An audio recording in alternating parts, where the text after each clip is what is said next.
నమస్తే అండి, welcome to Vishwabharat TV. నా పేరు శోభారాణికేత. చాలా మందికి ఏంటంటే అన్వాంటెడ్ హెయిర్తో చాలా ఇబ్బంది పడుతున్నారు. Unwanted hair means upper lip మీద, చిన్ మీద చిన్న హెయిర్స్ ఉంటాయి కదా. ఈ హెయిర్స్ రాకుండా ఉండాలంటే ఏం చేయాలి మేడం అని అడుగుతున్నారు అనమాట.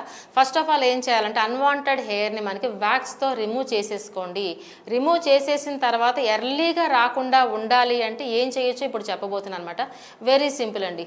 పసుపు తీసుకోండి ఒక చిటికెడు, అలానే పెరుగు తీసుకోండి 1 టేబుల్ స్పూన్, అలానే మనకి బియ్యం పిండి తీసుకోండి 1/2 టేబుల్ స్పూన్. సో ఈ 3 మిక్స్ చేసుకుని ఎక్కడైతే మనకు అన్వాంటెడ్ హెయిర్ వస్తుందో ఆ ప్లేస్లో అప్లై చేయండి. సపోజ్ అప్పర్ లిప్ చిన్ను అనుకుంటే ఆ ప్లేస్లో అప్లై చేసుకోండి. అట్లీస్ట్ 15 to 20 మినిట్స్ అలా విడిచిపెట్టేసి తర్వాత స్మూత్ మసాజ్ చేసుకోండి. ఇలా ఓకే, ఈ విధంగా మసాజ్ చేసుకోండి. ఎంతసేపు? ఒక 5 మినిట్స్ మసాజ్ చేసుకోండి. అట్లీస్ట్ వీక్లీ ట్వైస్ కానీ ఈ విధంగా మీరు పాటించినట్లయితే అన్వాంటెడ్ హెయిర్కి చెక్ పెట్టచ్చు. సో ఈ టిప్ కూడా మీ అందరికీ చాలా బాగా ఉపయోగపడుతుంది అనుకుంటున్నాను. Thank you so much. మీ శోభారాణికేత.